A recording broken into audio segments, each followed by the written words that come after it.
Hey everyone, this is Bud at My House Fitness.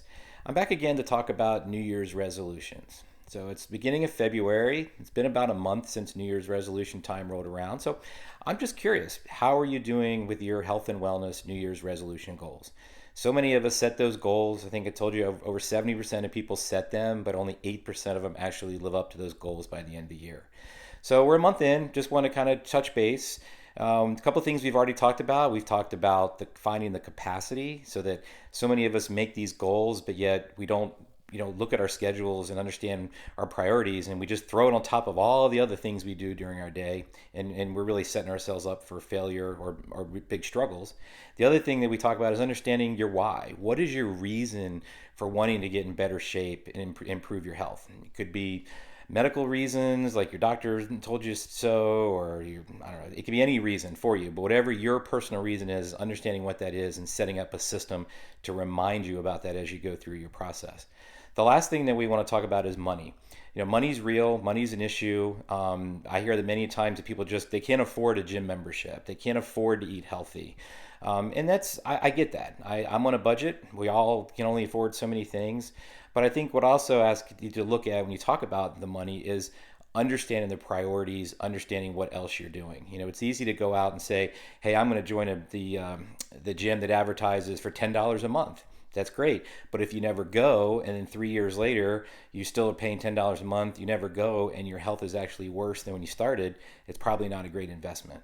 So I think, many times we talk about the cost. Like, for example, we do personal training.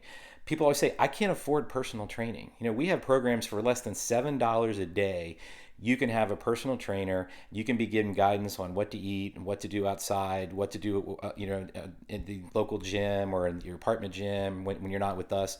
So for less than $7 a day, you can have a personal trainer, which is proven to be the most effective way to reach your fitness goals.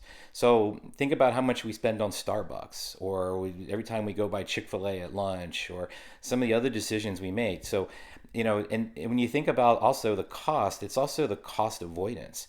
When you're not healthy, when you're not feeling well, think about the money you spend on doctor's visits, on medicine, on time away from work. If you're a small business owner, how much time do we spend, sick and in bed? Well, if you're a small business owner, that means stuff's not getting done. You're not talking to customers. You're not networking. So there's that lost productivity. That's all adds up. So I understand money is real, and I agree with that. But I think we also got to look at the big picture. Look at what other alternatives are out there, like us, where you can get personal training at a very affordable rate. But also just look at what are the other priorities we put, and where are we spending our money? What can we do to put value behind our health and our wellness, and try to do everything we can to get us to our goal, where we're feeling good, our blood works good, and whatever your why is, that's where you're trying to get to. So as I said, hope your New Year's resolutions are going well. We're a month in. We'll touch base here in a while and see. But remember, find the capacity, understand your why, and free up the money if it's that important. And those goals are there. Figure out what you got to do to get those goals. So good luck, and we'll talk soon. Bye bye.